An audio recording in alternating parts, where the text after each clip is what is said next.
Good evening सभी को नया साल मुबारक हो। उम्मीद करता हैं कि 2025 आपके लिए शुभ साबित होगा और आप इस वर्ष नए मुकाम को हासिल करेंगे और नौकरी लेकर के अपने माता पिता के सपनों को पूरा करेंगे और अपने जीवन को बेहतर बनाएंगे। तो हैप्पी न्यू ईयर।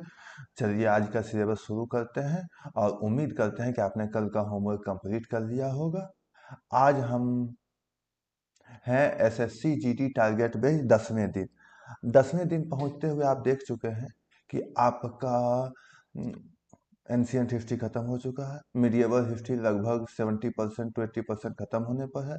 आपका भारत का भूगोल समाप्त हो चुका है। पॉलिटी में चल रहे हैं। इस पर आपका सिलेबस ऑन द टाइम है। फॉलो करिए। 4 से 5 फरवरी से आपका एग्जाम है। 45 दिन का टारगेट बैच है। आपका सिलेबस कंप्लीट हो जाएगा, इसलिए उसका टेंशन नहीं लेना। आपका काम बस पढ़ना है। पढ़िए और नए साल में रिजोल्यूशन लेके पढ़िए कि इतना पढ़ेंगे कि जितना टारगेट है वो पूरा करेंगे और साथ में रिवीजन करेंगे, ताकि इस बार हमारी कुर्सी, हमारा पोस्ट कहीं नहीं जाए, हमें वर्दी मिले। और फिजिकल का भी हल्का फुल्का सुबह में तैयारी करते रहिए।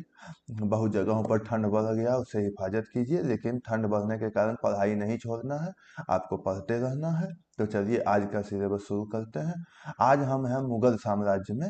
तो मुगल साम्राज्य में हमने देखा कि हम बाबर पढ़ चुके हैं, हम हुमायूं पढ़ चुके हैं, हम अकबर पढ़ चुके हैं, हम जहांगीर पढ़ चुके हैं, हम शाहजहां पढ़ चुके हैं, हम औरंगजेब पढ़ चुके हैं। ये चाहे हमने पिछले बार पढ़ लिया था। आज हम पढ़ेंगे इसके बाद जो मुगल सम्राट आए, वो उत्तरकालीन मुगल सम्राट कहलाते हैं या परवर्ती मुगल कहलाते हैं। उसके बारे में हम बाद में डिटेल में जानेंगे। पहले हम मुगल काल से संबंधित शासन व्यवस्था को समझते हैं। तो आप जानते हैं कि किसी भी शासन व्यवस्था को समझने के लिए उसके पदाधिकारियों को समझना बहुत जरूरी है। तो आप हर राज्य क्षेत्र में, हर संपूर्ण राज्य में अलग अलग पदाधिकारियों को अलग अलग नाम दिया जाता है, अलग अलग काम दिए जाते हैं। तो मुगल कालीन प्रशासन में चार पदाधिकारी नियुक्त हैं: सूबेदार, दीवान, बख्शी, फौजदार। इन चारों को जिस प्रकार के काम सौंपे गए थे आपकी बुक में दिया हुआ है, आपको पढ़ना है और सबको नोट करना है, जिससे आपका काम याद आ जाए। कभी कभी इसमें या तो सूबेदार के प्रकार पूछ दिए जाते हैं या उनसे वर्क का प्रोफाइल दे दिया जाता है और पूछा जाता है इसको मुगल साम्राज्य में क्या कहते थे।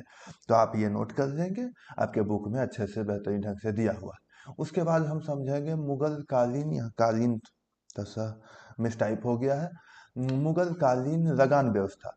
आप जानते हैं कि मुगल कालीन लगान व्यवस्था मुख्य रूप से 3 स्तर पर: गल्ला बख्शी, नसक और जब्ती।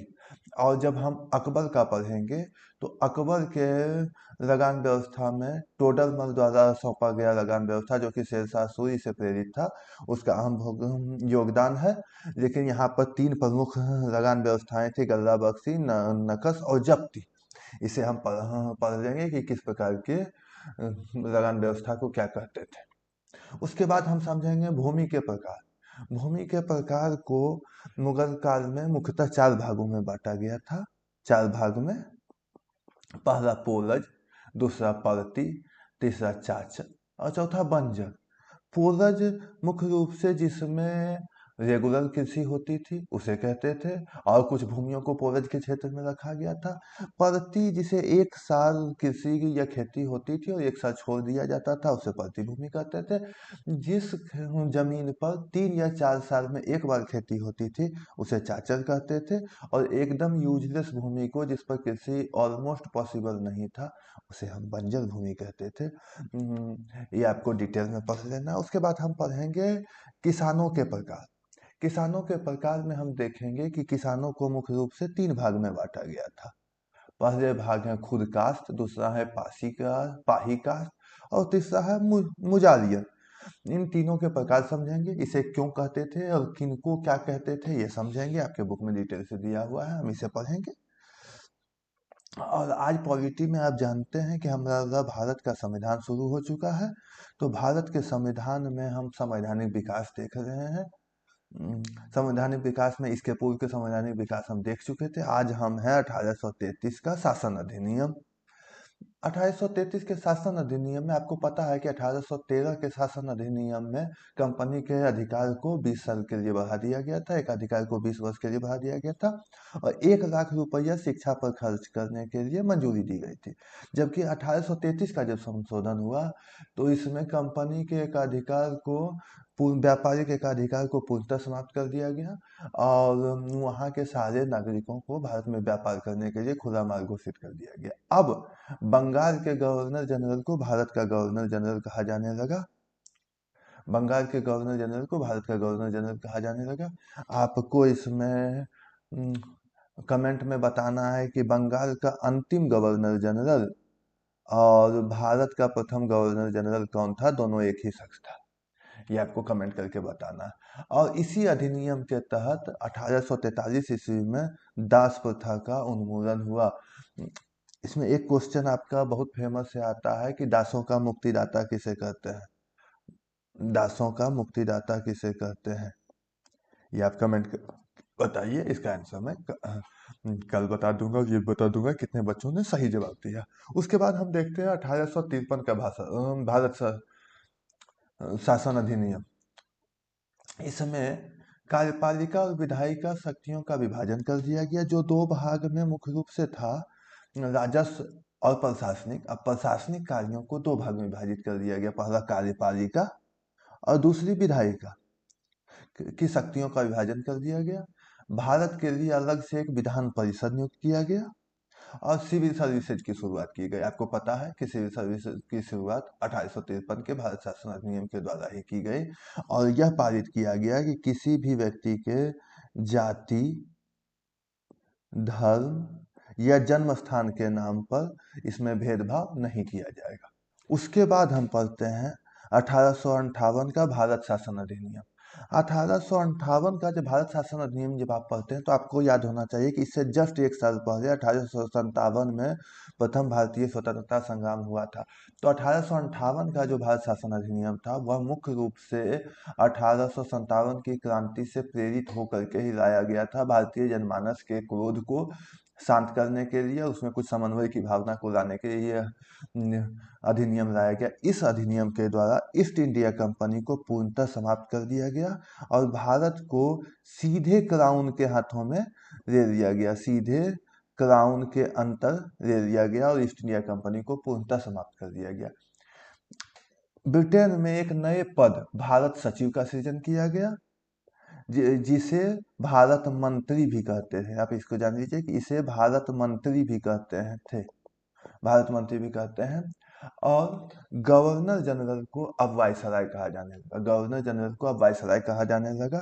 तो आपको जैसे बताना था कि अंतिम गवर्नर जनरल, बंगाल का अंतिम गवर्नर जनरल, भारत का प्रथम गवर्नर जनरल कौन था, उसी प्रकार आपको बताना है कि भारत का अंतिम गवर्नर जनरल और प्रथम वायसराय कौन था। आज हम पढ़ते हैं 1861 का भारत शासन अधिनियम।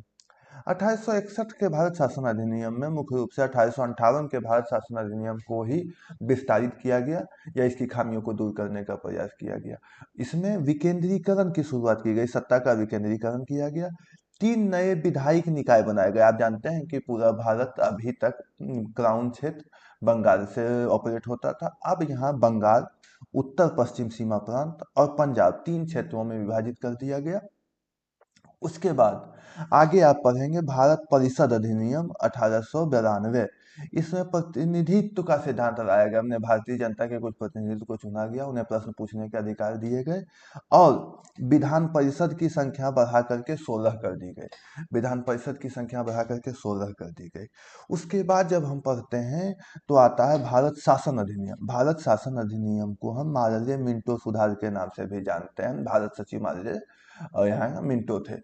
इसमें पहली बार पृथक प्रतिनिधित्व को इंट्रोड्यूस किया गया और सांप्रदायिकता का बीज इसी शासन अधिनियम को माना जाता है। इसमें मुस्लिमों के लिए अलग विधान परिषद और प्रतिनिधि मंडल का चयन किया गया और विधान परिषद की संख्या 16 से बढ़ाकर 60 कर दी गई। इसे हम मालवीय मिंटो सुधार जानते हैं, इसमें आपके बुक में डिटेल से दिया हुआ है, आप देख लीजिएगा। उसके बाद जब हम करंट में आएंगे तो करंट में आप देखिए भारत के उच्च न्यायालय को आपको देखना है।